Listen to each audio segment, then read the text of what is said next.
Allora, Ciao a tutti. ciao a tutti. Abbiamo la finestra in muto perché così man mano che vanno avanti ci accorgiamo nel caso dovessero cominciare, però ovviamente sappiamo che il tema di oggi è il keynote della .NET Conf, perché oggi stiamo aspettando .NET 7. Io ho provato più volte oggi a vedere, per esempio, col Visual Studio Installer o Winget Upgrade per vedere se era arrivato qualche cosa, niente. Fino a In un'ora fa realtà, no, Andrea, in realtà è più di un'ora che ci sono i pacchetti su NuGet, io ho già aggiornato tutto, ma non c'è l'SDK, quindi... Ah, ok.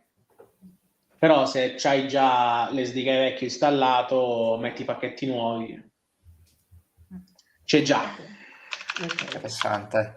Infatti non avevo ancora visto l'SDK, io è un po' tutto il giorno che anche a lavoro ogni tanto andiamo a vedere la pagina dell'SDK di .NET e non abbiamo trovato ancora nulla.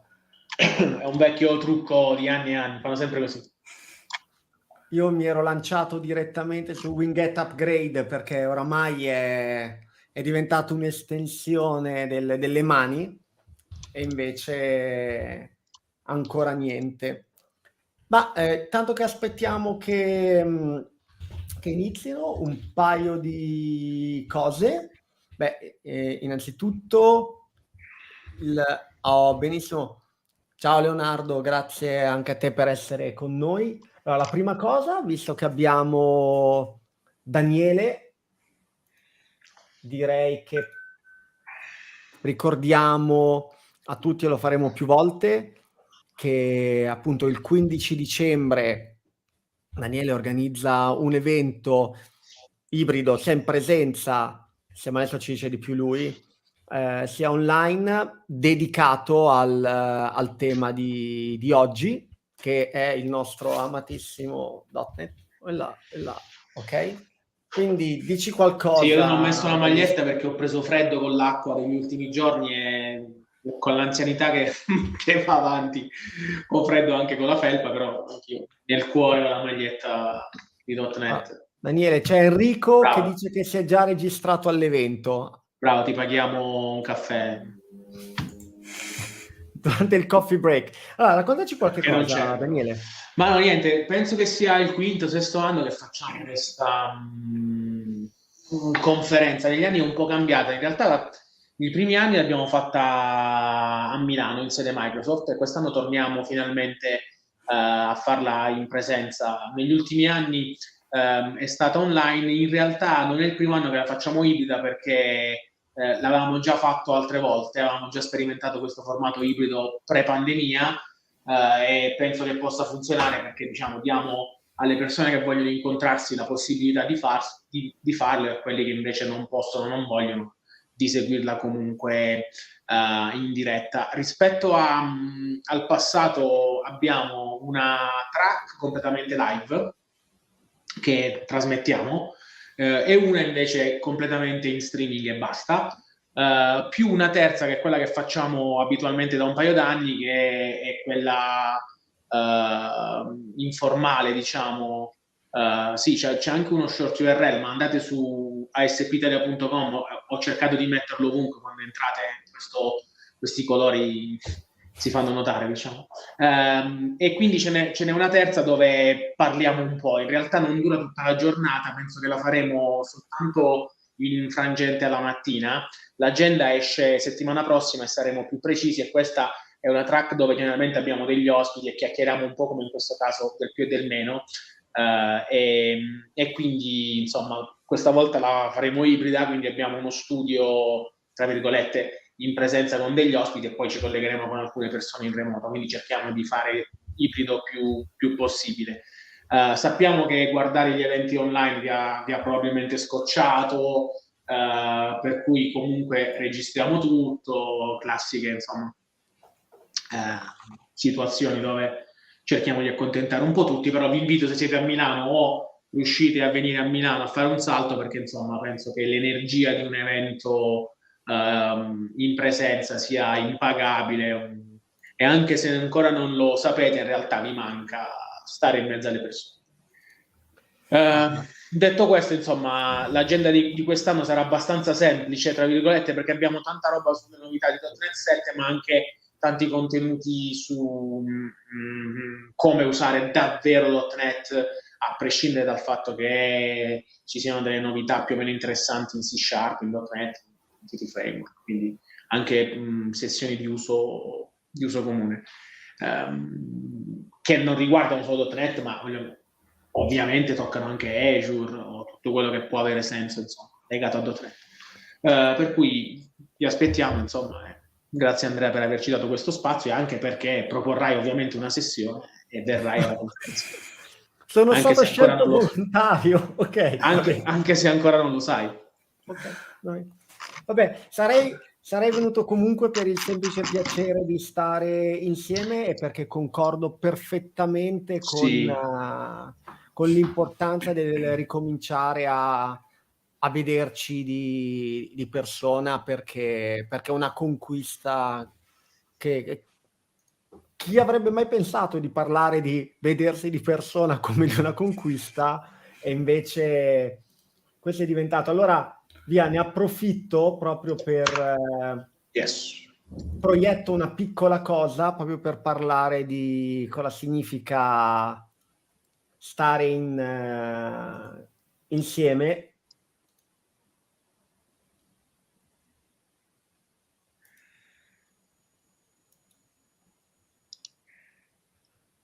Senza audio, però vabbè, c'è una musica tamarra.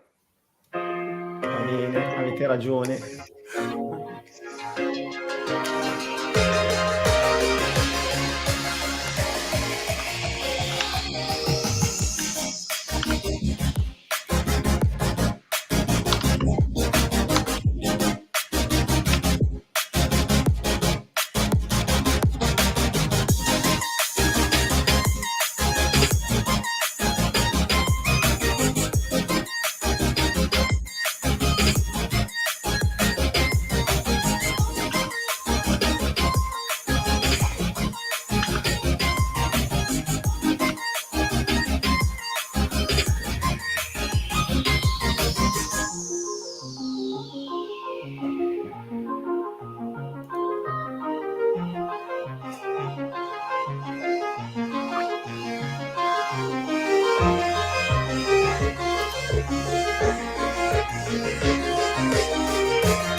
Questo per dare ragione a Daniele, stare assieme è un'altra cosa, quindi davvero una volta di più non mancate l'opportunità di essere in presenza il 15 dicembre. Sono curioso a questo punto di vedere l'agenda. Bene, tra questa settimana e la prossima usciamo, ma tanto, come potete immaginare, alcuni temi sono abbastanza standard, diciamo, no? Certo. Bene. Devo dire qualcosa per cui siamo in disaccordo o continuiamo così? No! Perché sennò butto lì un Forza Milan e restiamo Porca in miseria! disaccordo. No, ma questa settimana sono stato un pochino confortato dal sorteggio, ma anch'io. Il fine settimana è stato molto duro. Immagino. Qui vedo che non hanno ancora iniziato. Tra l'altro vi ricordo per tutte le comunicazioni flash di UG.NET di iscrivervi al canale Telegram, perché a volte abbiamo cambiamenti dell'ultimo minuto e abbiamo la newsletter, esattamente come anche Aspitalia, e io vi invito a registrarvi alle newsletter di entrambi. Poi ovviamente Telegram è flash anche per la comunicazione dell'ultimo minuto, quindi magari lo trovate più comodo. Vediamo qui come... Alberto, hai Dica. giocato tu con .NET 7? Che fai Pochissimo, anche in le realtà. live del sabato? Pochissimo, avevo visto qualcosina con le prime preview, per cui un po' di tempo fa, e non ricordo molto, ti dico la verità, ma non ci ho ancora giocato, per cui aspettavo l'uscita per iniziare a giocare magari con quello con cui faccio quello che porto in live, aggiornarlo a .NET 7 e vediamo cosa salta fuori. Sì, Sperando di non rompere nulla, perché... Tra l'altro ricordiamo che quella che esce stasera non è una LTS, ma è una current. Quindi se dovessimo farci ingolosire dalle feature, avremo un anno nel quale... gli sponsor, ovviamente. Avremo un anno nel quale gli eventuali aggiornamenti li dovremmo rincorrere abbastanza, i nuovi rilasci li dovremmo rincorrere abbastanza celermente, perché più o meno ogni current invalida la precedente. Quindi abbiamo vissuto un anno abbastanza tranquillo con la LTS. Premi per $5.000. Però... Bene. Sì.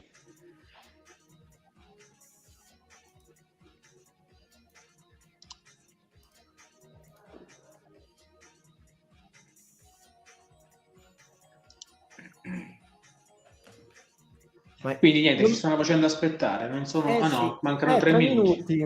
3 minuti. Ma io mi chiedo sempre... Michele chiede se non è strano che non hanno fatto il rilascio. In realtà, come dicevamo prima, su NuGet ci sono già i pacchetti, quindi se avete l'ansia, già l'ho messo in soluzione, su un'applicazione con cui facciamo solo girare tutta l'azienda, quindi ho pensato bene ovviamente di farlo per testare in un caso live, così mi vengono a sparare in diretta e funziona. Quindi se avete già un SDK anche in preview, quello è sufficiente per compilare. Poi l'anno scorso c'era di mezzo anche Visual Studio 22, però ce l'aveva rilasciato con il rilascio di Visual Studio 22, se non ricordo male. Esatto, basta la preview di Visual Studio e la vita è troppo breve per non usare la preview di Visual Studio e con quella già l'SDK release candidate, quindi poi vedi i pacchetti e aggiorni e va. Anche su Azure ormai hanno già, sugli app service hanno già rilasciato tutto. Non ho guardato se hanno rilasciato già le immagini su Docker Hub, però vabbè, immagino... quello non ho guardato neanche io. Ci potrei guardare al volo, che ho 2 applicazioni fatte così, che girano già con l'RC e grossi problemi non ne hanno. Però in realtà lì penso che sia automatico perché già hanno taggato 7.0, quindi potrei provare a farlo live. Vediamo se c'ho voglia. Se mi ricordo come si fa, che ormai il mio lavoro è il 90% fisso. Eccoli. We've added a bunch of new features. Absolutely amazing. .NET is a general purpose framework for building all of these types of applications. You can be productive and code and build your UI quickly. Whoops. My voice. And the home screen shows you the sauna temperature. And you can see down here on the lower right, it now knows the garage door is open. Let's jump into the code now. The .NET community has just always been a great community. Io Fowler lo adoro. This is a state-of-the-art technology. You can actually download this right now. And get right to the code. Build some new applications on .NET Core. Please have a great conference. Ask us lots of questions on Twitter. We're going to be there all week.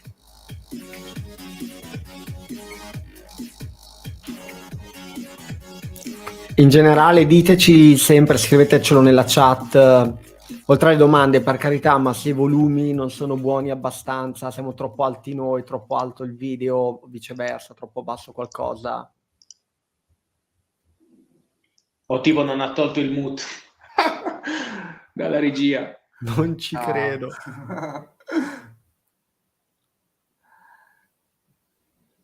D'altra parte avranno speso $1 milione per fare sta roba. Ma nessuno che glielo stia dicendo? È quello fatto. Hey man, how's it going? Hey Scott, it is so great to be here with you today and with everybody who's joining us this morning. It has been such a gratifying and humbling experience to see all the excitement for this conference and the release of .NET 7, the most productive and performant release of .NET 7 ever.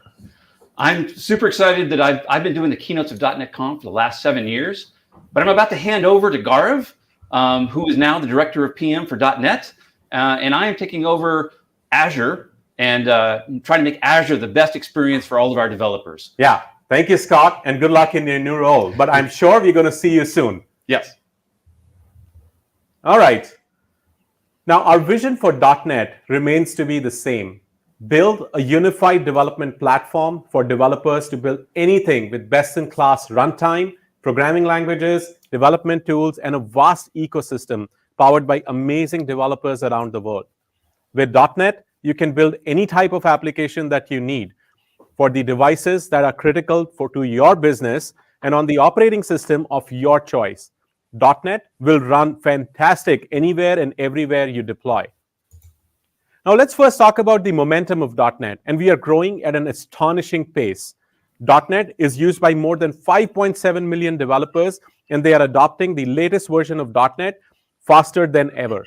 .NET 6 has seen nearly double adoption over the same period as .NET 5. Not only are developers adopting .NET, but they also love using it. We, again, are the top loved framework on Stack Overflow survey. C# is amongst the top GitHub languages, and we continue to be one of the highest velocity open source projects. Now, ever since we open sourced .NET, there have been over 48,000 contributors to the .NET repos.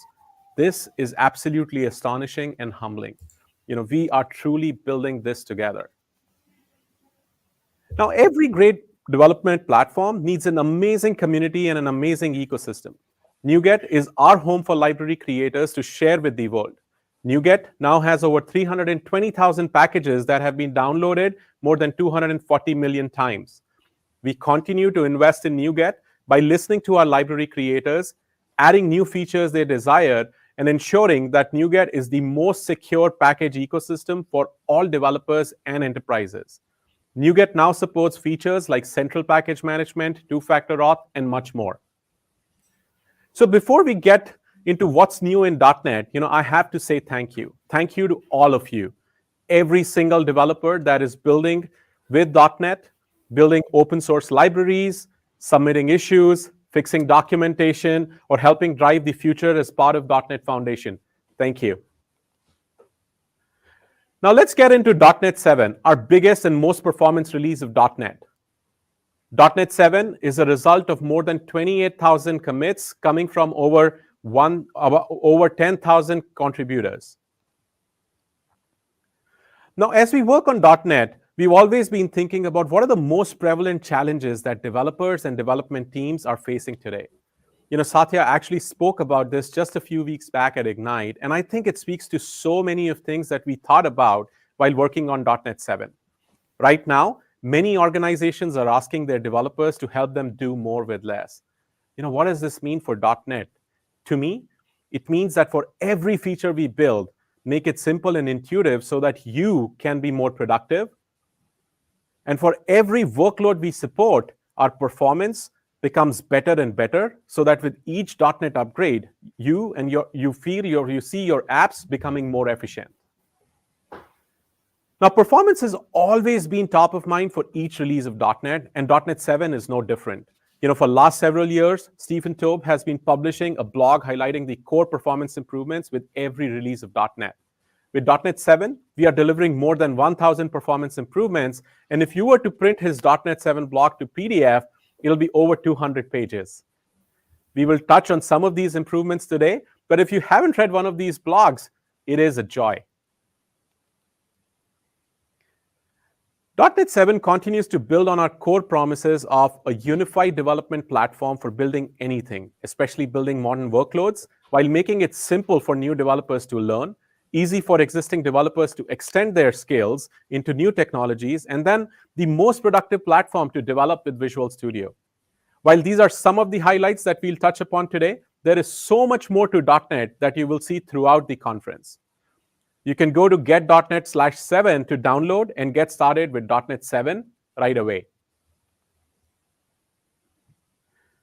Now, one of my favorite things about the annual cadence of the .NET releases is that our programming languages also get brand new productivity feature. C# 11 is here along with .NET 7 and brings some of the great new features for developers, including generic math, support for required members, and rostering literals.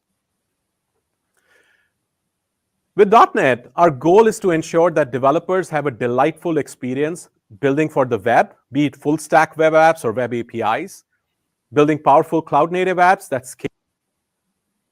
Ok, mentre dice un po' di pentolame, ne approfitto prima che mi dimentichi, perché alla mia età mi dimentico, che non ho verificato, ma chi dovesse usare la 7 verifichi, che la parte di HTTP3 preview sia disponibile anche su macOS, per chi sviluppa su macOS, perché durante il ciclo di preview su macOS non c'era perché mancava una libreria che loro utilizzano. Tutto qua, secondo me ha senso saperlo. We deliver on this by adding support for HTTP3, rate limiting, route grouping, and several other improvements across the spectrum for developing web APIs and web applications. You know, there are so many key areas to the web for .NET that right after the keynote, you will hear from Daniel Roth in the State of ASP.NET Core session, where he will go deeper in each of these areas. For now, I will focus on APIs and the investment that we have made in these. Now, when I think of APIs, I think about how they are truly everywhere and powering everything that we do. APIs are mission critical to organizations, small and large. Take, for example, this event. You know, there are several APIs required strictly for bringing the stream to you. However, when you add up the website, social platforms, and the communication stacks, there are hundreds of APIs powering all different types of applications. You know, this is why we care so much about APIs built with .NET. We know they are the backbone to so many amazing applications, and they're truly powering the world and the applications that we all use every day. Our mission is to ensure that APIs are easy to create and maintain, they are secure, they scale, and they are hyper-fast. How fast, you may ask? Well, they are blazingly fast. You know, .NET API performance has been at the top of the charts of Tech Empower benchmark for years. With .NET 7, we continue to push forward to squeeze every ounce of optimization we can, and the team has improved on .NET 6's performance now by reaching over 7 million requests per second, which is around 11 times more than what Node.js achieves on that benchmark. Now, when it comes to throughput, it has been our big focus, and for JSON serialization, we have improved it by about 16% over .NET 6. Now, in fact, at this point, we've hit the limit of the network card that is used to measure these tests on the Tech Empower hardware, which is just incredible. Now, when working with APIs, we know that it is not just about throughput. You know, APIs must interact with the backend services and databases, all of which impact the end-to-end performance. Therefore, we continue to invest heavily in Entity Framework Core, you know, the object relational mapper for .NET that enables developers to interact with a whole wide range of, you know, databases, including SQL, Cosmos DB, Postgres, and many more. In .NET 7, we've not only added several new features like distributed transactions and mapping to JSON columns, but have also worked on increasing the throughput of working with data all the way by up to 74%. So things will be more than 4x faster in certain scenarios. Now, even though we often talk about REST APIs, you can build all sorts of different APIs based on what your application needs, including gRPC for hyperfast communication between servers or server and client. With .NET 7, gRPC is now faster than ever. It is not only significantly faster than .NET 6, but also best in class. We are pushing the boundaries of what you can build with .NET and ensuring that it meets your and your customers' needs. Now, with all of these enhancements, it doesn't mean things have to be complicated or hard to get started. We are focused on ensuring everyone can build amazing APIs with .NET quickly and scale to add powerful features as they need them. With .NET 7, building these APIs is lightning fast as we have fine-tuned the framework to help you build APIs that are minimal, powerful, and secure. Now, we've added new features like the Map Group API to easily scaffold out full REST APIs in the most minimal lines of code and enable developers to structure the code more efficiently. Authentication is another key area in APIs that is so important. Based on feedback from developers, we have significantly simplified authentication, making it just a single line of code and a method to call. Well, that was a lot, and it is time to see some of this in action. Now, let me introduce Safia and Julia, who are going to show you some of these enhancements and what else you can do with .NET APIs. Over to you, Safia and Julia. Thanks, Gaurav. Now, in last year's .NET Conf, we showcased the .NET Podcast app, which allowed users to listen to podcast episodes via a mobile app and a web app. Today, I want to hone in on the API that makes this experience possible and show you some of the new features that we built in .NET 7 to make building APIs fun, productive, and powerful. Now, I'm going to jump into my editor here and show you some of the code for the existing podcast API.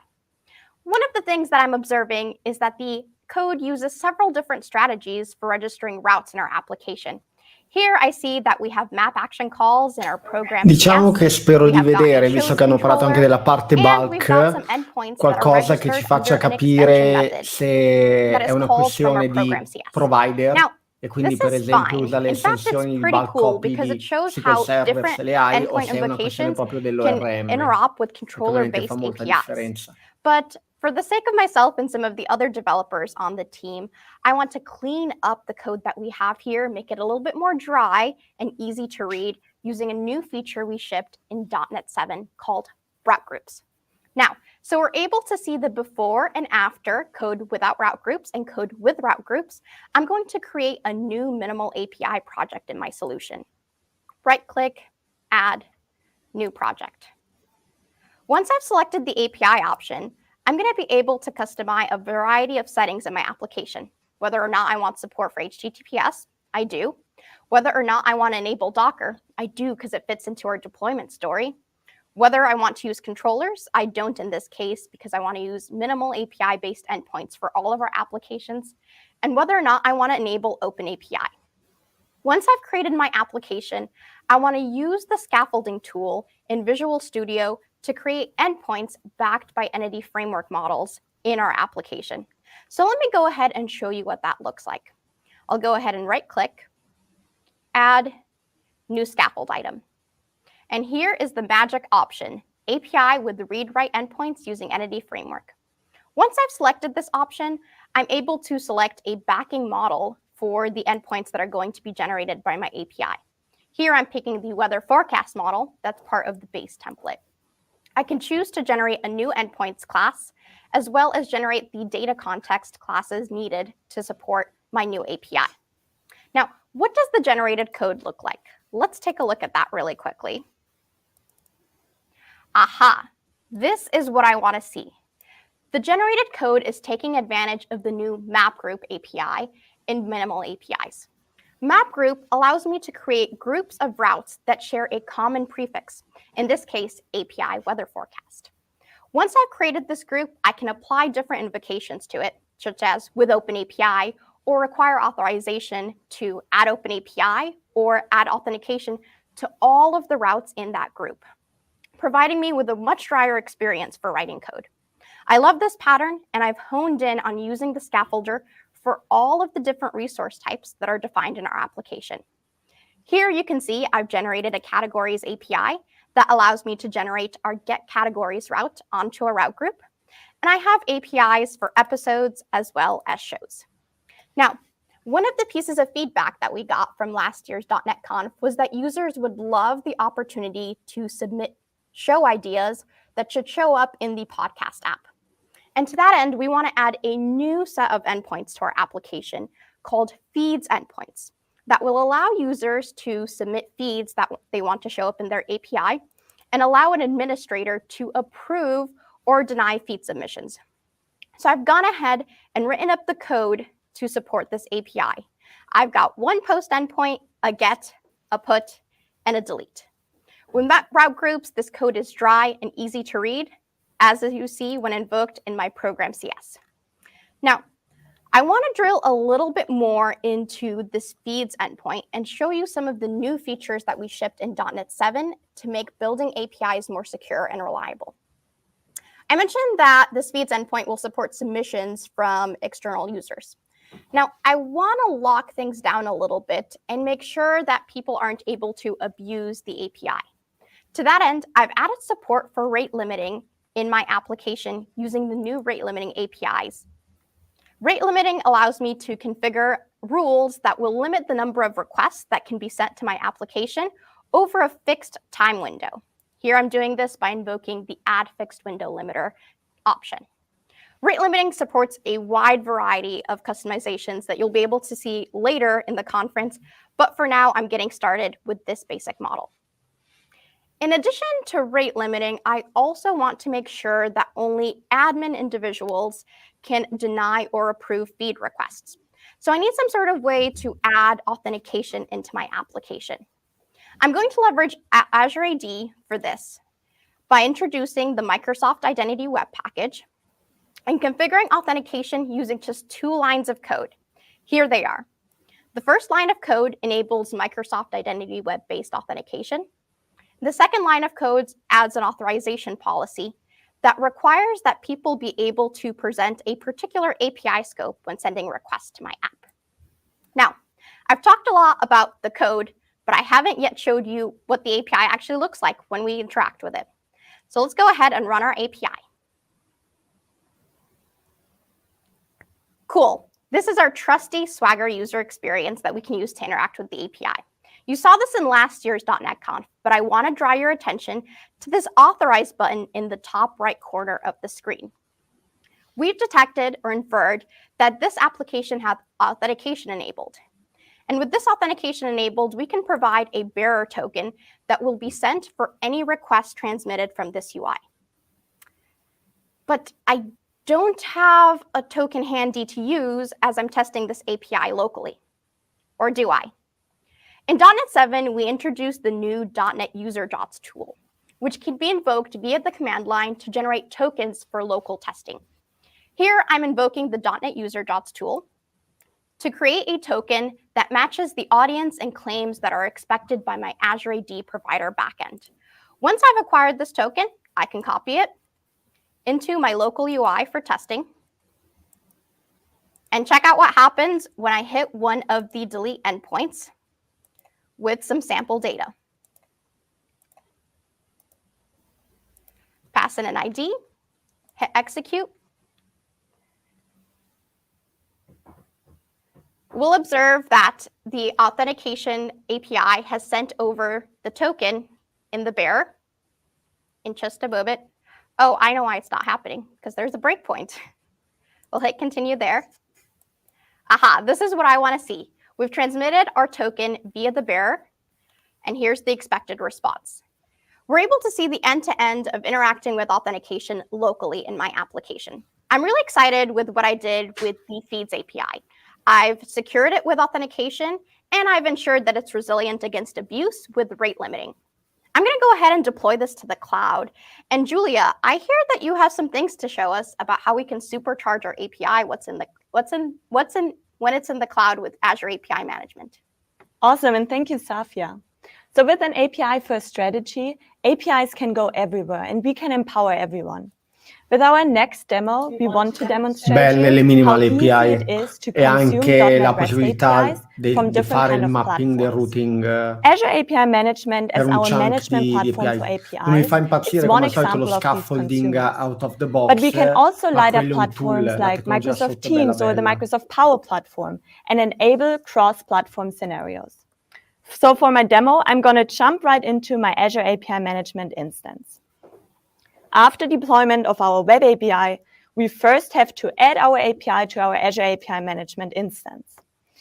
We have lots of different options, so no matter what type of .NET API you're building or where it is hosted.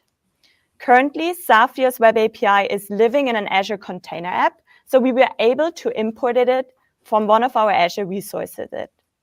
So we were able to import it and called podcast.minimal API. Azure API Management then pulls in our API and leverages the names, the tags from OpenAPI. We can also set up a policy to modify our request before going out to our backend service and make it even more secure before other consumers like the Microsoft Power Platform, interact with our web API.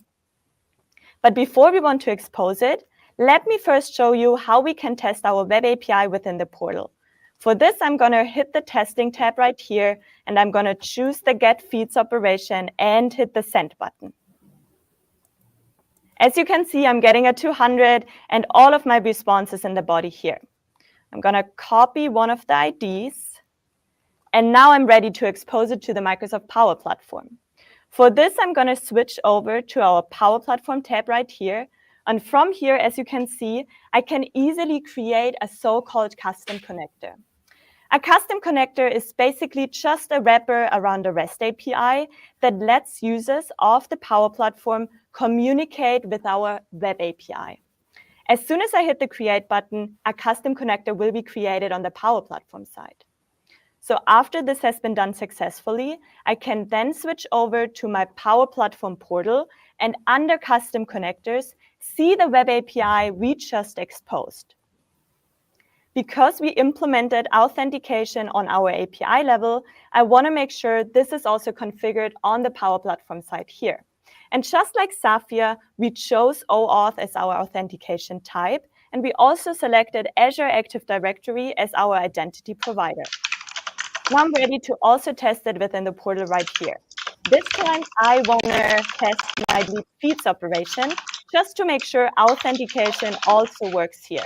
So I'm going to paste in the ID, and I'm going to hit the test operation button. And as you can see, I'm getting a 2 of 4, so this podcast has been deleted successfully. So now that we tested it in here, let me show you what this will look like if we want to consume a web API from a Power App itself as well. So some of you might be wondering why we are using Microsoft Power Apps. For our use case in particular, we needed an internal application for some of our admins. We chose to use Microsoft Power Apps to get our job done as quickly as possible without having to worry too much about a lot of front end or writing a bunch of code. The important thing is we are able to communicate with our .NET REST API and enhance functionalities of the Power App as well. So before I can make an API call, I first have to make sure we have imported our custom connector. Now I'm ready to make an API call. And this can easily be done by just simply referencing it up here in the formula bar. And as you can see, I'm calling the custom connector's name and the operations name. But let me show you what this will look like in action. I'm going to hit the play button. I'm quickly going to refresh the dashboard because we deleted one of the podcasts while testing. And now if I hit the approve or the delete button, one of the podcasts should be deleted or approved. Here you can see I successfully deleted one of the podcasts. So while testing, I noticed that we are not getting any return message here. So Safia, I was wondering if there's an easy way for us to show any of the upcoming requirements. Great feedback, Giulia. You're right. Dopo ti rompo le scatole su questa cosa delle Power Apps perché qualcosa so che tu hai provato e le trovo interessantissime, ma sono veramente una nullità su quel fronte. We're going to return a message now whenever the user deletes a feed. Now, usually if we were going to test this, Giulia, we would have to deploy to staging or production and go through a whole process just to validate that my change works. But there's something new in Visual Studio that I want to use that I think will help us out here. It's called def tunnels. I enable it by setting some flags in my launch settings. You can see them here. And what's going to happen is as I'm running my application, I'm going to get a unique URL. When you access this URL and send requests to it, they're actually going to be tunneled to the API running on my local machine. So we'll able to see the interaction end to end.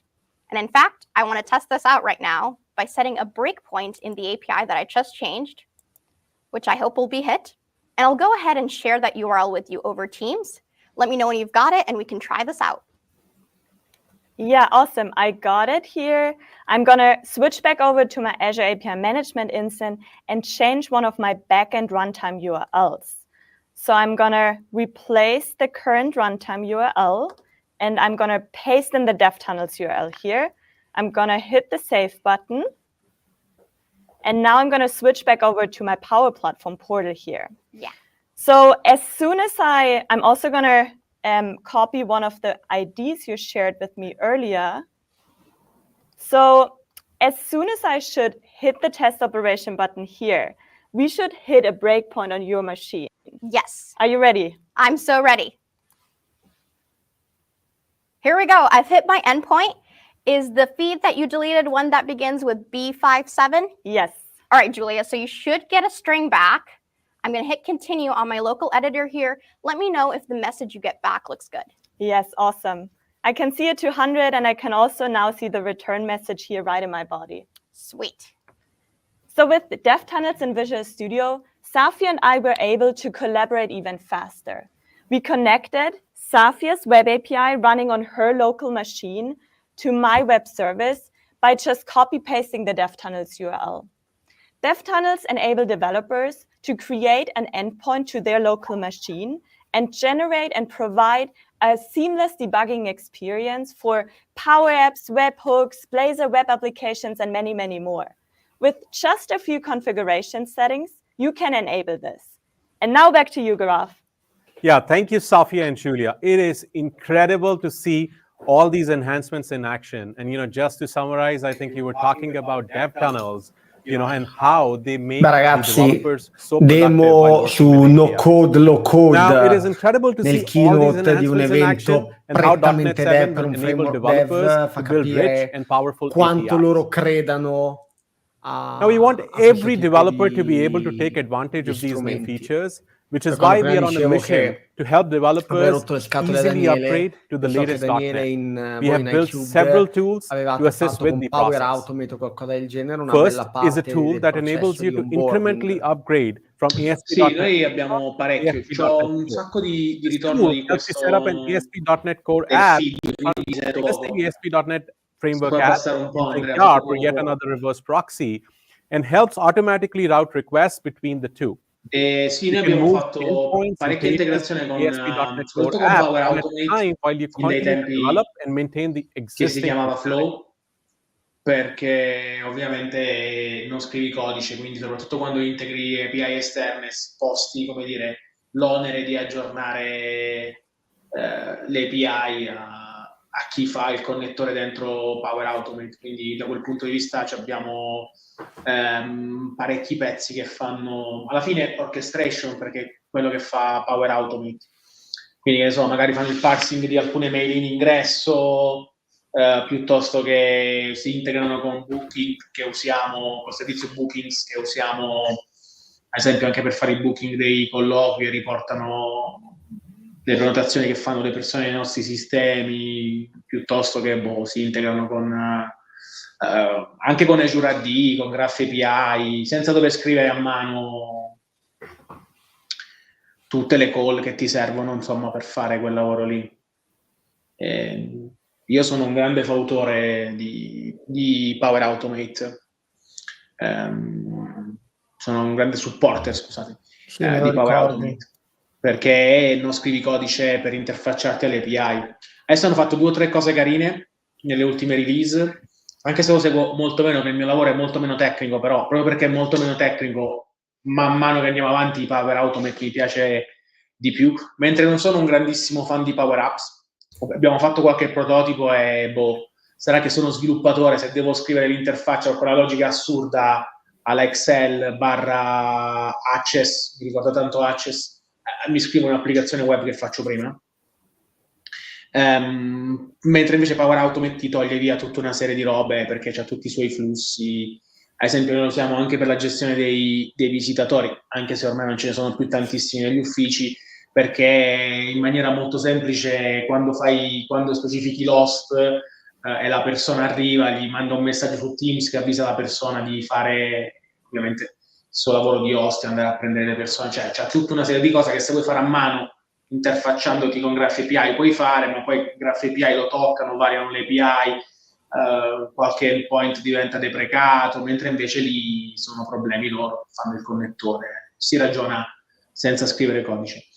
Chiaro che se non sai un po' però come funziona il codice è complesso, ma diciamo nella media è una soluzione secondo me ottimale per completare le applicazioni.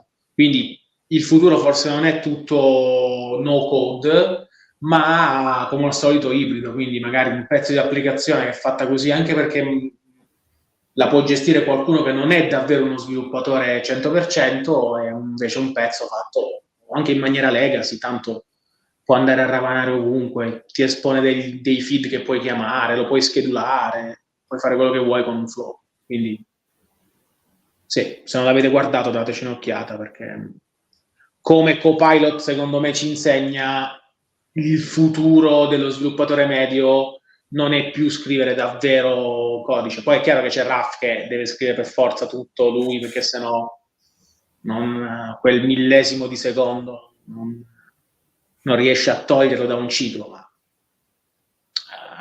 per tutti noi comuni mortali è importante portare a casa, credo, il risultato con una soluzione che tutto sommato non cada giù il giorno dopo e sia, come dire, un trade-off giusto tra tempo che ci perdo e funzionalità che implementa.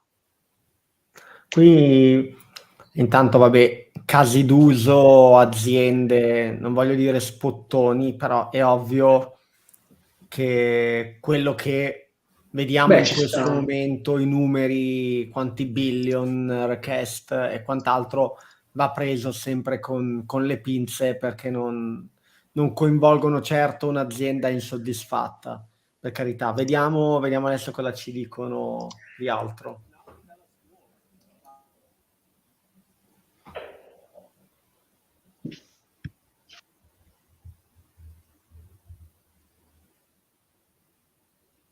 Today, and we're here to tell you that .NET is the best tech for building cloud-native applications.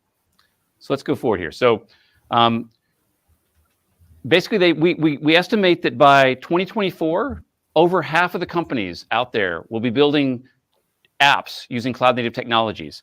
This means that you can build apps that can scale to meet any demand. It means that your apps are super resilient, and it means that your apps can be built faster and faster.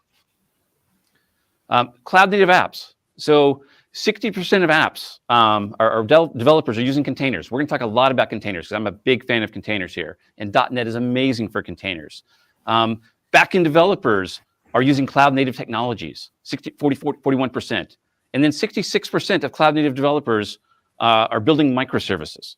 And .NET is great for all of these things. Whether you're building containers or Linux support or APIs, we are one of the best technologies for that. So what I want to talk about now is show you Canonical and their support for .NET. Let's roll the video, please. Quindi Ubuntu. Interessante. Sì, adesso è direttamente dentro Ubuntu, quindi they want higher performance, lower cost. We wanted to reimagine containers as being super stripped down. Cavolo, Shuttleworth, il founder. Came up with this idea of chiseling. You just grab .NET on Ubuntu, build an application, and then turn around and chisel it, get rid of everything that you don't absolutely need for that production environment, but still leave those slices in the chiseled Ubuntu container, which support the production runtime use case. So small containers enables cloud-native developers to build applications that can be deployed faster and scale much faster. It's also more secure because there's less in it to attack, and it's going to use fewer resources. It's going to be more cost-effective. It's going to use less energy. We also set up a zero-distance secure supply chain, and it gives you an additional level of security. Now, Canonical drives VM images and container images to Azure, and then on their way back, they take all the .NET source back to Canonical so they can build the .NET packages. .NET in Ubuntu is updated on the same schedule as everything else, and then no one gets 0 day. And the teams are working together to make sure that .NET 7 is available right now to open source developers on Ubuntu. .NET is, for me, a platform that will unlock the next generation of applications. It feels like now Ubuntu really does everything that a cloud-native developer needs to kind of bootstrap and be productive. So that's amazing. Il founder di una distro Linux che dice in un video dove i dev usano dei Mac per deployare su Linux che secondo lui .NET è il futuro dello sviluppo delle applicazioni cloud native. Cioè, mettete tutto assieme, questa roba qua, così. È interessante sta in cosa. .NET 6 today, and .NET 7 is right around the corner. Secondo me la cosa più And so I'm bella è super che puoi excited about this. I fare mean, apt install.NET 7, perché adesso è complesso, non impossibile, ma è complesso installarlo su Linux. E facendo così, e soprattutto poi avendolo, come dire, distribuito direttamente da Canonical, è sicuramente meglio che non averlo.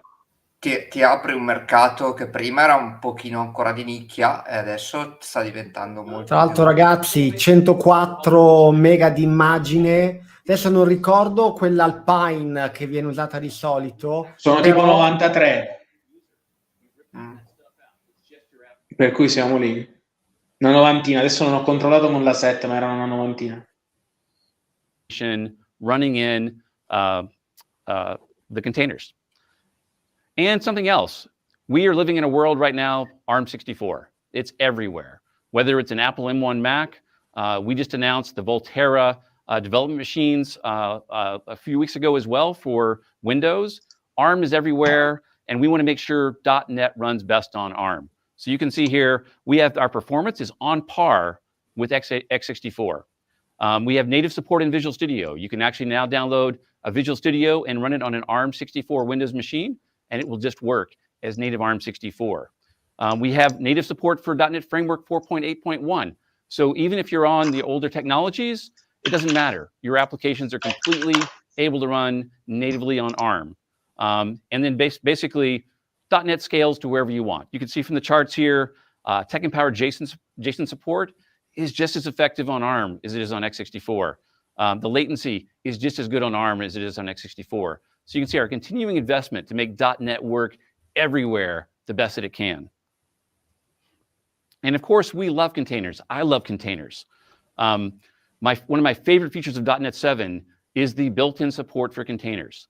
It used to be that you had to turn Hyper-V on a Windows machine. You might have to install Docker for desktop. We don't want you to do any of that stuff. We want containers to be as simple as doing a .NET build. And so you can see on the command line here, I'm basically doing a .NET publish, and I'm telling it to use a publish profile that tells it to build a container, and it'll just build you a container with nothing else on the box. And so our goal here is not only to let you have great support for Linux in .NET, but to make it so it's as simple as building a regular app on your machine to build a container. We're trying to take all that work out and make you more productive. And with that, I want to hand off to David and Chet, and they're going to do some amazing demos of containers in .NET. Thanks, Scott.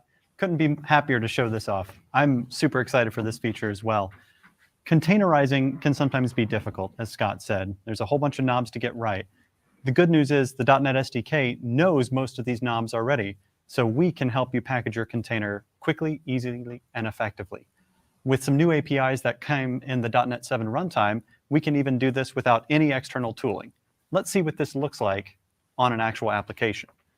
So in my PowerShell session here, I'm in the .NET podcast application that Sophia showed a little earlier.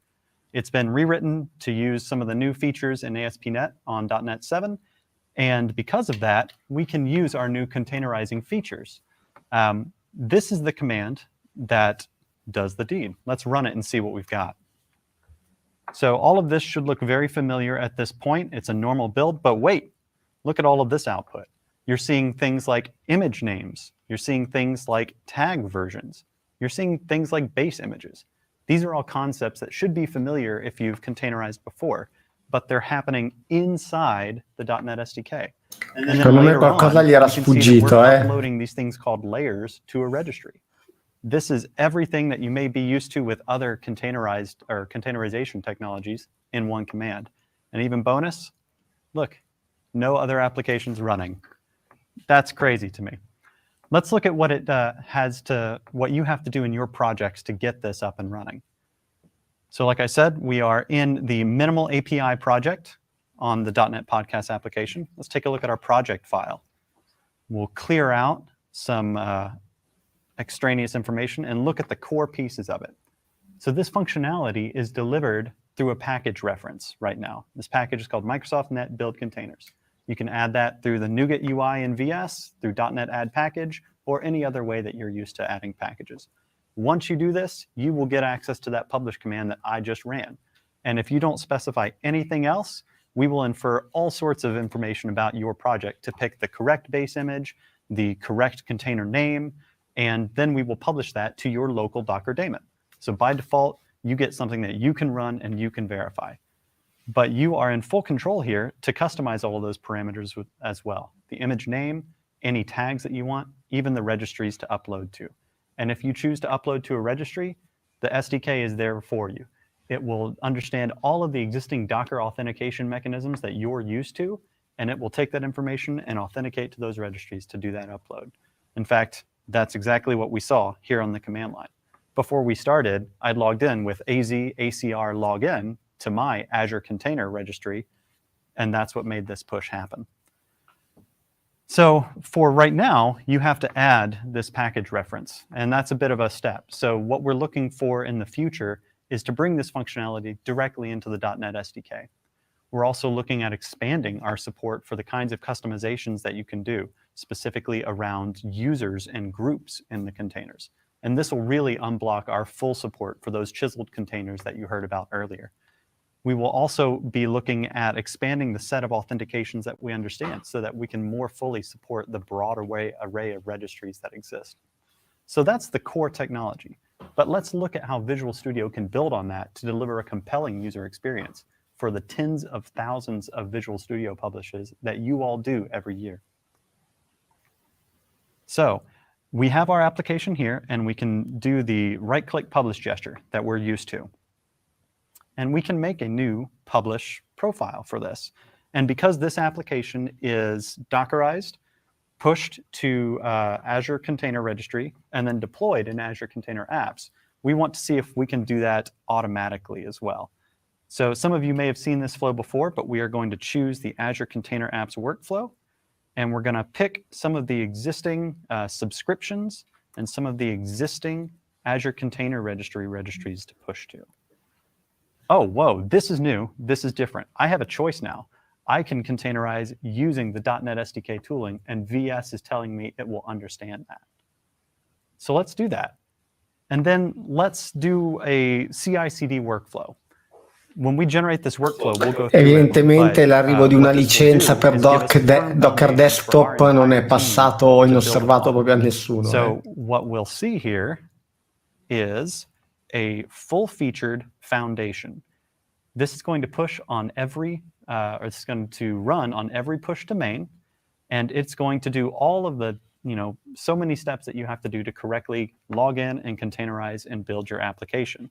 So it's going to log in to that Azure Container Registry that we chose before, and it even has done the hard work of acquiring the secrets necessary to make that work. And then it's going to do the publish, which looks very similar to what we just did on the command line here, even specifying the same profile, specifying a custom tag to make sure that we don't overwrite the tags, and then specifying the registry. So it knows how to use this new technology effectively. And then it will, then continue on to actually trigger an Azure Container App deployment of that container instance that we just pushed up. So one thing that we can do is we can actually go see the container in the registry. And we can verify that that push that just happened did in fact happen. So if we go to our container registry and we look at our repositories, and we can look at the podcast API, and we can see that 1.0.0 was pushed up just a minute ago. That's fantastic. So we've shown how we can containerize, and we've shown how we can generate a good CI/CD workflow as a foundation for our team. I think we're done. I think we've published. Let's go see what things look like in the real world. David, you want to take a look? So now I don't have to learn YAML anymore. Right? No, you don't. It's amazing. Cool. Just XML. The app is deployed. It's in Azure. We should be done. We can go home with our lives, be done with the keynote, and be over. Let's make sure it scales for when the app goes viral. I'm going to run a load test right here in the command line. I'm going to hammer the backend API with a bunch of load. Let's see if the app still works while it's being hammered with load. I'm going to try to sign in. And sign in. and sign in, and hopefully, eventually it will work. It seems like the app is dying. This isn't great. Our cloud native web scale app isn't working at scale. Let's try to figure out what is happening. I'm going to open up the Application Insights dashboard to get an overall view of my application's health. You can see here, I see a bunch of failed requests. That's not great. I'm also seeing the server response time going up really high. In fact, as high as a minute. The app is actually still spinning. Not great. Let's dig in and see if we can figure out what's happening with the application right now. The server response time shows me an overview of all the slow requests in the application. You can see the shows request seems to be the slowest, as slow as 12 seconds. So we have 14,000 samples of this request. We don't sample every request. That would be very slow. We pick a subset of those requests to sample. And I can dig into this request, the shows request, and try to find a good request to zero in on so we can see what's happening with the application. Why is it slow? 1.7 minutes. That is insane. Let's see if we get a good trace here. Oh, this is a good one. OK, so I'm going to minimize this. And we can see here a distributed trace of the shows requests, showing me all the requests to the backend database, and for some reason, a bunch of requests to other endpoints. I'm not sure what this is, but this gives me a big clue as why it's slow. Top10devs.com apparently failed. So we have one clue so far. We have this trace. Let's see if we can find more information to figure out what could be happening with the application's performance. Now I have a second dashboard here that I made called .NET Performance Dashboard, which is going to show me all the metrics for my application. So I have the threads and thread pool. I have the ASP.NET Core requests, info about the garbage collector, and locks. Now, I see that whenever there's a spike in requests, it tends to correlate with a spike in threads. That's the opposite of scaling cloud native. What I want is my threads to be low when the requests are high. I need more money, more users, and I want my app to perform well. So we have our second clue. We have metrics that are showing high threads, and we have the trace showing slow requests.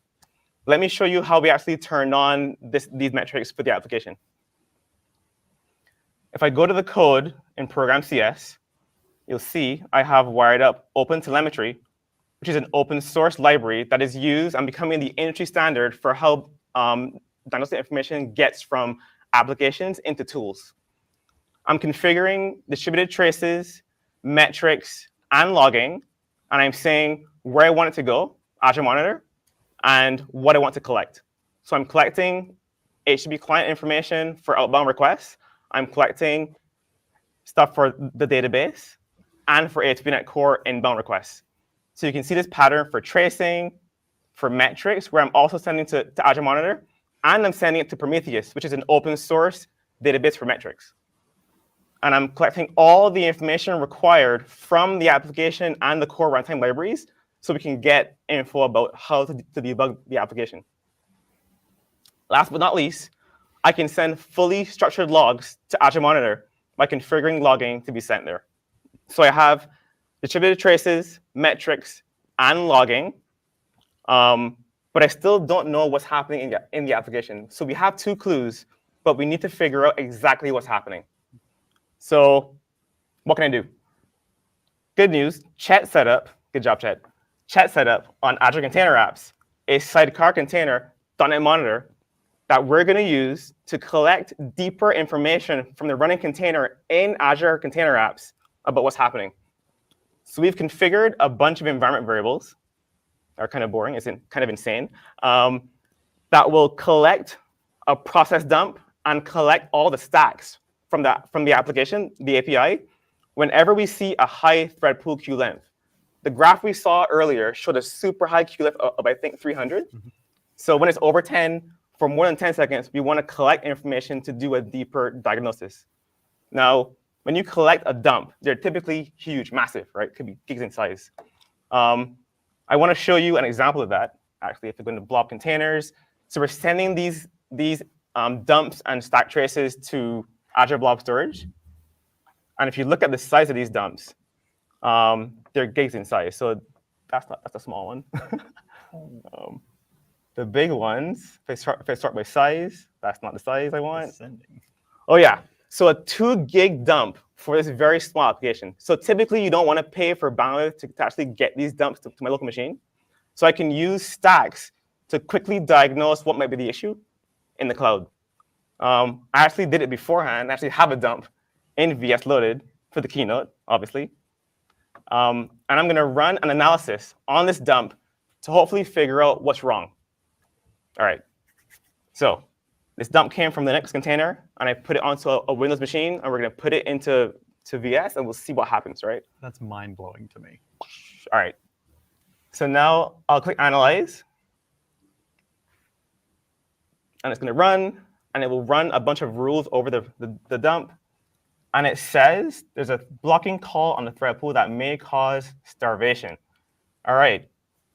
So VS told me there's 78 threads blocked in this method, the shows API, where we had a hunch, right? I think it was wrong. And it says this may cause thread pool starvation and hangs. So I'm going to click here, and it's going to pinpoint the exact line of code where the issue is. And of course, when we're getting all the shows, we're making a request to make sure that the show's link is valid every time it happens for every single show. Not great. But then we're also doing .result, sync over async. This is the issue. So I should be able to delete this whole line because we should be checking the show link on ingestion, not on read. I'm just going to say, don't get blamed that line of code, please. I won't blame you on stage. So yeah, so that's it. I should be debugging now. And that was the whole thing. So we saw you build a container without a Docker file. We saw me diagnose a production application with OpenTelemetry support. And finally, we used VS to pinpoint the line of code where the issue was. That is the power of cognitive.net. Oh, yeah. Back to you, Scott. Thanks. That was amazing. And just to recap, .NET loves Linux. We just said that we're now in Ubuntu. We're also in Fedora. We're also in Red Hat. And so you can see the Linux community is embracing .NET. We just showed not only can we run on Linux, but we have great diagnostics on Linux as well. And then finally, we showed that .NET loves containers. We have great support for no longer requiring you to put a Docker file in. You can just publish your app right to any of the container things that we have in Azure. And if you look, Azure is the best cloud for running cloud-native applications. But I want to focus on just what we do for containers. We have a couple of ways of hosting your containers of .NET in Azure. Number one, app service. We have app service can run Windows containers and Linux containers. Then we have Azure Kubernetes service. This is if you want to have massive scale .NET running in Kubernetes, we support you there. And then finally, we have the newest edition, which is Azure Container Apps, which still runs on Kubernetes, but we actually manage that for you, and you just focus on your applications. And with that, I'm going to hand it back over to Gaurav to talk about the rest of what's new in .NET 7. Yeah, thank you, Scott. This is I just want to finish this morning by talking about our investments in enabling developers to build client applications across mobile and desktop. Now, .NET MAUI is a unified development framework for .NET to build beautiful cross-platform apps for iOS, Android, Windows, and Mac, all from a single shared C# code base with access to native platform APIs and delivers native performance. We continue to rapidly iterate, bringing several enhancements to .NET MAUI in .NET 7, and I encourage you to see the State of the .NET MAUI keynote later today, to catch up with some of those enhancements. Now, we released .NET MAUI earlier this year at Build, and it has been really fun to see what you all have started to create with this platform. The ecosystem around .NET MAUI is starting to flourish with community packages and amazing control vendors enabling developers to build beautiful applications. We are also starting to see companies around the globe trying out .NET MAUI to adopt it as their multi-platform framework of choice, including teams internally at Microsoft. Now, for building client applications, developers like to have choices. Selecting the right stack often comes down to reach versus depth, and it's a sliding scale. .NET supports this entire spectrum. Today, Blazor allows you to build full-stack web applications like PWAs with .NET, with a choice to have the code running on the client via WebAssembly or on the server. With .NET MAUI, you can build native cross-platform applications across desktop and mobile. And now you can also build hybrid client applications that bring web and native together by using Blazor alongside Maui, all with .NET. We are continuing our investments in all of these key areas. So no matter where on the sliding scale you want to be, .NET has you covered. Now, as I mentioned earlier, we are doing something really special at the conference this year, which is the introduction of state-of-the platforms. Throughout the day, you will hear directly from the product teams behind ASP.NET Core, .NET Maui, and Azure for .NET in mini keynotes to go over topics in even deeper detail. I hope that you will watch these state-of-the-platform talks, and of course, all the amazing talks here at .NET Conf over the next 3 days from teams here at Microsoft, as well as our global .NET community. Now, alongside the release of .NET 7, we have also released the 17.4 version of Visual Studio 2022 with support for .NET 7 and the latest C# 11 features. It comes with improved performance, AI-assisted programming, and deep integration for cloud-native development. If you're developing on ARM64 devices, this release has full ARM64 support as well. Now, version 17.4 of Visual Studio for Mac 2022 Non è is vero, also non shipping c'è today with ancora. tons of great enhancements for .NET developers, including the finalized tooling to support .NET Maui. You can go to visualstudio.com and download it today. Now, let me close this morning by thanking each and every one of you, whether you are already building on .NET or are just thinking of getting started. You can go to get.net/7 to download .NET 7 today and get started with building amazing applications. Thank you so much, and have a great .NET Conf. What a way to kick off the 12th ever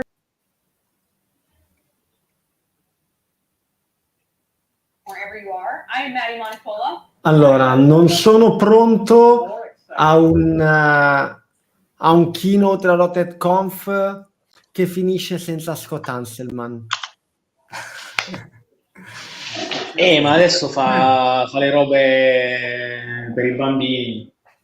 Ha deciso di... Fa il content creator. Adesso oggi hanno detto che anche Scott Hunter gli hanno cambiato ruolo. Noi siamo cresciuti con i 3 Scott, no? E ora neanche più uno, con calma, attenzione. A una certa età le cose... Allora, che dire? La prima cosa da dire è facile ed è ricordare a tutti che gli argomenti di cui hanno parlato oggi, di cui stiamo parlando oggi, avranno un bel momento di recap, approfondimento, di incontro il 15 di dicembre, e quindi Daniele ti tocca rifare un attimino di pentolame, quindi...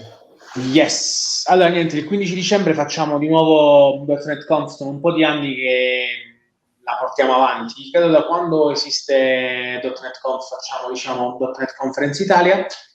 Questo URL mnemonico, in realtà ne abbiamo anche uno corto, ma se andate su aspitalia.com poi trovate bello in grande con colori sobri il link per iscrivervi. Abbiamo un evento ibrido, quindi faremo in presenza a Milano la track 1 e poi track 2 e track 3 solo in streaming, track 2 solo fatta di contenuti online.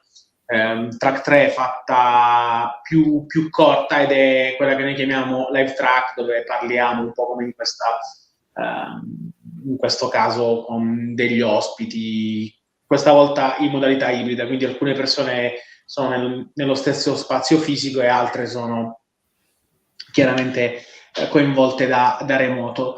La track 1 sarà in streaming, tutto registrato come al solito, quindi se venite meglio che ci vediamo, se volete seguire da casa uguale, e se volete guardare dopo per noi va bene lo stesso. Ovviamente vi perdete secondo me un grado o più gradi di coinvolgimento man mano che scendete in questa scala, però è chiaro che ognuno ha esigenze diverse, cerchiamo di venire incontro un po' a tutti. I temi saranno classici del .NET Conference, quindi novità di C#, di .NET, di Entity Framework, di ASP.NET, di Blazor, eccetera, eccetera, ma anche contenuti, più, come dire, del mondo reale. quindi come si usa .NET per, non so, sfruttare al massimo i container piuttosto che su Azure, piuttosto che in altri ambiti.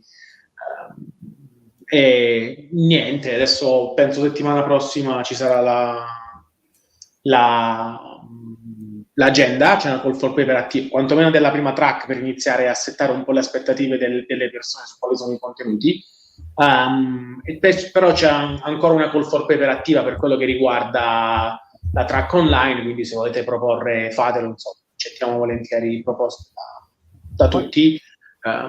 Probabilmente le sessioni della track online, adesso vediamo quante ne sono, ma nell'ottica di dare più possibile alle persone la possibilità di fare una sessione, che è sempre un limite, diciamo, le faremo più corte, di 30-45 minuti, mentre invece quelle della parte fisica saranno di un'ora, per favorire anche l'interazione con le persone, che è differente.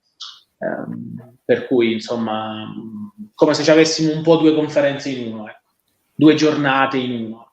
Tra l'altro, giusto per renderla, perché non l'hai detto, ma stiamo parlando di un evento che è gratuito, quindi c'è completamente gratuito, in Microsoft Italia a Milano, che torna a ospitarci. Ovviamente ringrazio tutti gli amici, possiamo dire così, ormai dopo 20 anni di Microsoft, che ci danno una mano su questo punto qua, e siamo contenti, insomma, di portare .NET alle persone che io dico sempre amano .NET, no? Alla fine siamo cresciuti, e per quello che si può amare qualcosa di intangibile, però credo che a tutti noi piaccia tanto .NET, e quindi è giusto festeggiare, anche è una festa, se vogliamo, no? Il fatto che ci sia una nuova versione, ci siano delle robe nuove che possiamo vedere, è anche una buona scusa per incontrarci, come ho detto prima. Quindi certamente vi aspetto a Milano se venite, se no, insomma, seguitela pure comodamente da dove preferite, sia in diretta sia in post. Spero di non metterci tanto a caricare i video, purtroppo è un task che faccio io, purtroppo ho una vita un po' complicata, insomma, e soprattutto non sempre una banda al top, grazie al digital divide, e quindi, però, insomma, spero di non metterci tanto come nell'ultimo caso, con grandi proteste da parte di alcune persone, perché dopo un mese non avevo caricato i video. Faccio del mio meglio, assumerò uno stagista. Per dire che vale la stessa cosa per il Cloud Day, ci state chiedendo i video in tantissimi. Stiamo provando ad averli online lunedì purtroppo prossimo. L'editing non è banale, perché comunque un po' di editing bisogna farlo, insomma, ci vuole un po' di tempo. Alcune volte lo facciamo in 2, alcune volte in 3, alcune volte resto da solo, alcune volte resta da solo qualcun altro, quindi non sempre siamo rapidi. Io so che alcune volte ci mettiamo un giorno, e quello è quando siamo bravi, e fa media con quando non siamo bravi, ci impegniamo e facciamo il massimo che riusciamo, con una vita di 24 ore purtroppo, una giornata di 24 ore purtroppo, sempre. Assolutamente. Si può fare in real time. Va bene, io credo che per le pentole sia sufficiente, insomma. Allora, io semplicemente faccio anche un filo di pentolame. Se ci state seguendo su YouTube, fate il follow del canale, la subscribe, così vi arrivano le notifiche quando facciamo qualcosa di nuovo. Lo stesso dicasi se ci state seguendo da Twitch, sottoscrivete il canale. Il consiglio è sempre anche quello di seguirci sul canale Telegram, che permette, a parte a noi, di darvi le comunicazioni flash, quelle che sfuggono al normale ciclo della newsletter.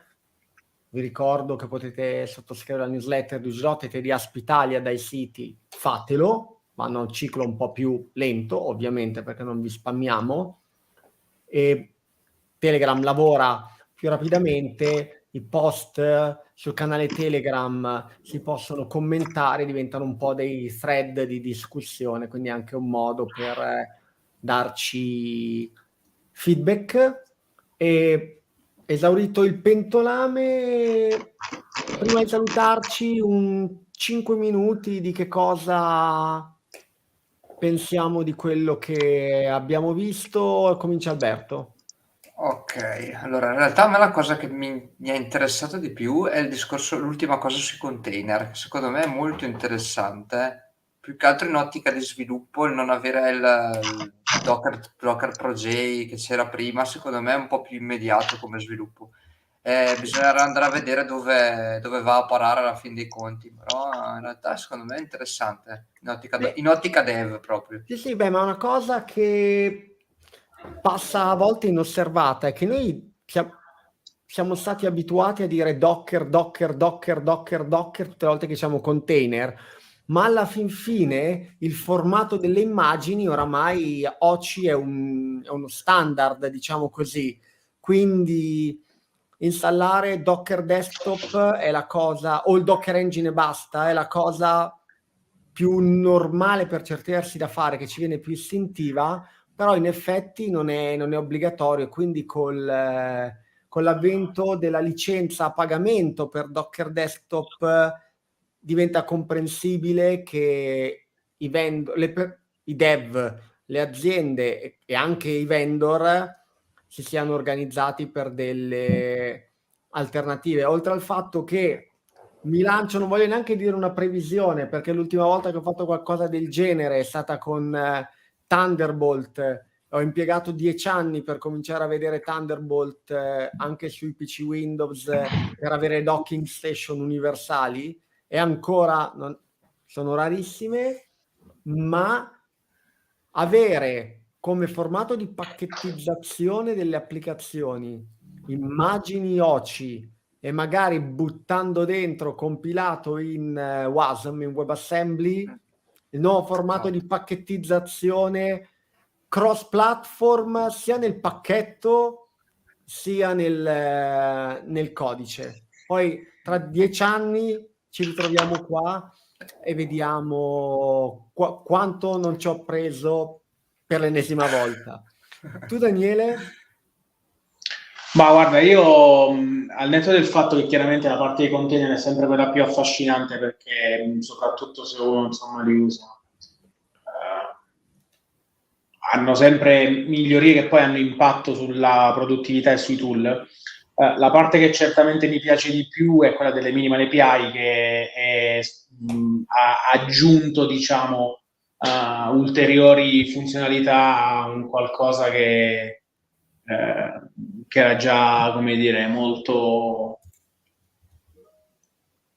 interessante, per cui certamente minimal API per me. E poi, se posso, ovviamente ancora per chi lo usa, Entity Framework Core 7, perché finalmente ha davvero tutte le feature che servono per essere in parità paradossalmente con Entity Framework Legacy 6.0, e quindi è sicuramente, anzi questo forse è la prima release dove inizia a avere più feature rispetto a Entity Framework 6, quindi oltre a essere clamorosamente veloce. Quello che amo di più di .NET è che ogni release non faccio nient'altro che ovviamente testare per essere certo che mi spacchino qualcosa.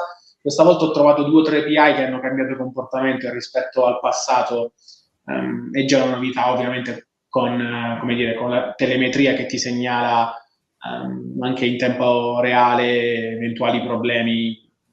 È più facile perché sono comportamenti del runtime di alcune API, quindi non le acchiapperesti se non con degli unit test, che però non è detto che tu faccia su della roba del framework, no? In un caso, per esempio, hanno cambiato un metodo che adesso non accetta più l'ID della globalization per sapere la country, ma accetta solo il codice ISO, e proprio va in runtime error, non c'è scritto da nessuna parte e te ne accorgi solo in produzione. Ma detto di questo, quello che è affascinante è che va più veloce, quindi non fai niente, lo ricompili, lo metti in produzione e va più veloce l'applicazione. Questo è quello che mi affascina di più, perché vuol dire che c'è ancora margine perché .NET migliori.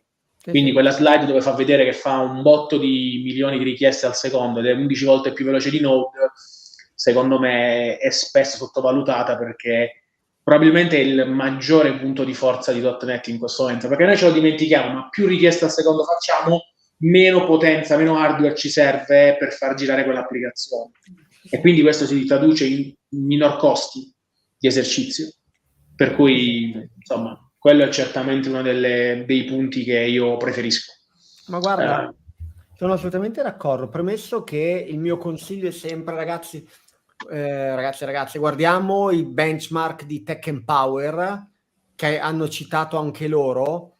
Loro hanno citato il JSON, ma per esempio il benchmark Fortune fa esattamente lo stack tipico di un backend, perché fa query sul database, fa endpoint HTTP, arriva la chiamata HTTP, fa query sul database, prende dei dati che sono i biscotti della fortuna, ok? Li serializza JSON e li rimanda indietro, quindi di base quello che fa un API di backend, e viene fuori che se vogliamo parlare di framework, ok? Quindi non di roba di basso livello, o Rust, che è in cima alla lista, ok? O certo. Go, ma il primo degli umani, PHP, Java, Python con Django, Node e quant'altro, è proprio .NET. E in un mondo nel quale a fine mese c'è la bolletta del cloud, fa la differenza. Io, prima di fare questa live, ero in una call con un importante brand internazionale che deve fare un'operazione di application modernization e con tutte quelle buzzword che oramai conosciamo bene. E quando mi hanno chiesto perché .NET, ho detto solo per la bolletta cloud del computer a fine mese, e loro sono rimasti stupiti, mi hanno detto pensavamo ci avresti detto la developer experience e quant'altro. Sì, ma guarda, poi quello che le persone sottovalutano è che secondo me, vabbè, ma si capisce anche dalla conferenza, .NET va ancora meglio con Linux, in queste release ancora di più, hanno fatto un sacco di investimenti, per esempio sulla parte di HTTP3, eccetera, che di fatto vanno solo su Linux, hanno fatto un sacco di investimenti su tutta una serie di API che funzionano meglio su Linux, e Linux costa molto meno anche su Azure o su AWS, che voglio dire è lo stesso. Per cui davvero l'accoppiata Linux più .NET è probabilmente la migliore possibile in questo momento.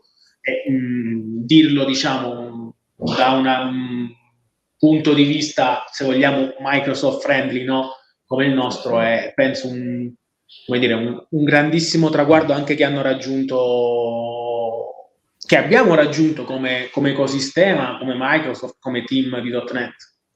Ma aggiungerei anche .NET su Linux, su ARM, perché Sì. ARM 64 è un altro pezzo importante nell'abbassare la bolletta, perché performance per watt impareggiabile, e in un momento nel quale il consumo energetico è ancora più chiaro. Ricordiamoci che in un data center il primo centro di costo è il raffreddamento. Sì, spero che abbiano fatto degli investimenti, insomma, per avere dei sistemi di generazione, cogenerazione, eccetera, certo. però certo che ce li fanno pagare comunque per gli investimenti che hanno fatto, quindi sì.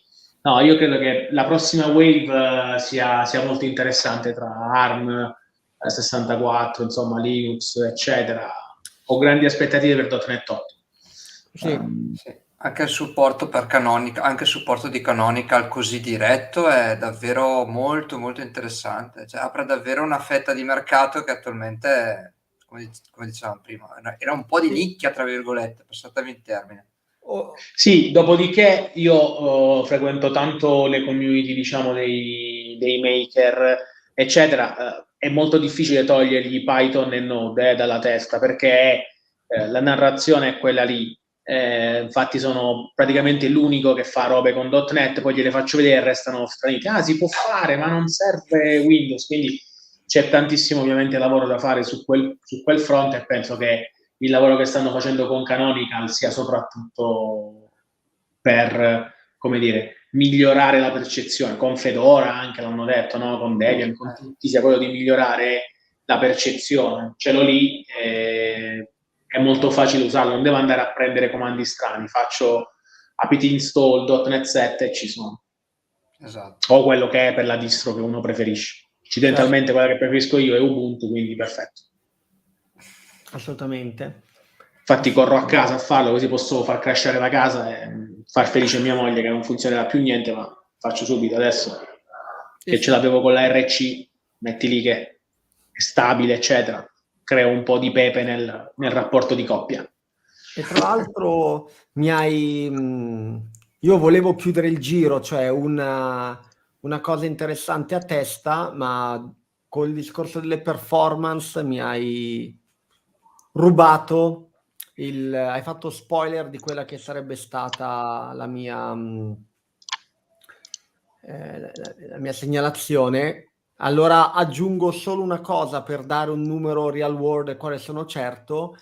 In tempi nei quali si paga la bolletta cloud a fine mese, quello che vi posso dire è che quando abbiamo preso i siti di UG.NET e Cloud Champions, per dire due cose che conosciamo per Cloud Day, Web Day, perché siamo qui oggi e quant'altro, e abbiamo avuto la build definitiva su .NET 6 di Agora, il CMS che ci siamo fatti noi.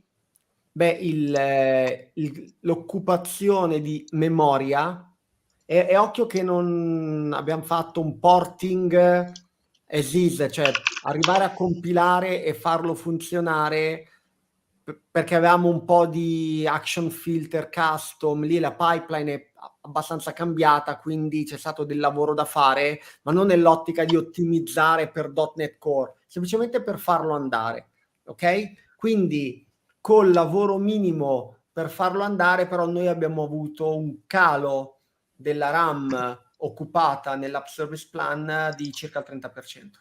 Poi circa intendo dire oltre il 30%, ma 30 e qualcosa, adesso 32, 33, non ricordo, gratis, come diceva prima Daniele. Quindi dove prima dicevi, cavoli, sono a tappo, rischio di essere a tappo, e quindi magari pensavi che Autoscale potesse avere bisogno di avviare un'istanza in più, magari per carico RAM, per memory pressure, più che per CPU pressure, ok? Quello scaling non avviene e tu non stai più pagando dei soldi che prima avresti pagato, perché se l'istanza non c'è, non la paghi. Questa non è una roba da poco. Perché te ne accorgi, ti premia tutti i mesi quando arriva la bolletta. Cavoli, non è poco 30% in meno, cioè, No, assolutamente. È una bella botta di vita, 30% Assolutamente. Sì, perché sai, finché la scalabilità tu tra virgolette la devi misurare, no? Le richieste al secondo, devi mettere in piedi uno stress test, quello che ti pare. Ma sì, e poi invece... è molto relativo al carico, che sappiamo varia nel tempo in funzione di tutta una serie di fattori che è anche difficile prevedere, quindi esatto. Voglio dire, la scalabilità è sempre qualcosa che fai in funzione di quello che realmente ti serve. Esatto. Ma quando è sul primo grafico che ti vedi davanti, quando vai nella Blade e vedi che prima era sempre almeno il 65%, ok? Da lì a salire, e invece adesso sei stabilmente 45, 40, 45 e non hai cambiato niente, non hai detto, per dire, Entity Framework 6 utilizzavamo, Entity Framework 6 stiamo ancora utilizzando, certo, quello per .NET Core, non per .NET Framework, ma l'ottimizzazione di Entity Framework e dei provider, cui faceva riferimento prima Daniele, non l'abbiamo ancora sperimentata. Il giorno che ci mettessimo lì a dire ci portiamo a casa anche quello, con del lavoro, sì, cambia tantissimo. però altro sconto sulla bolletta. Sulla bolletta, chiaro, certo. Direi, Bene. direi che si è fatta una certa. Abbiamo chiacchierato, abbiamo dato i nostri commenti in totale sincerità. Quelli che non sono arrivati via chat, lasciateceli nei commenti e faremo il possibile per proseguire le chiacchiere, o lo faremo tra canale e gruppo Telegram UG.NET, ma magari anche in persona il 15 dicembre in Microsoft Italia per la .NET Conference di Aspitalia. Allora, grazie a chiunque è stato con noi, grazie ad Alberto e Daniele. Grazie a voi per l'invito. Grazie mille a tutti. Grazie Ok. Andrea, grazie Daniele della compagnia. Ok. E ci vediamo online in qualche modo, ma soprattutto tra poco più di un mese, una settimana esatta, in Microsoft per la .NET Conference Italia. Ciao. Ciao a tutti. Ciao a tutti.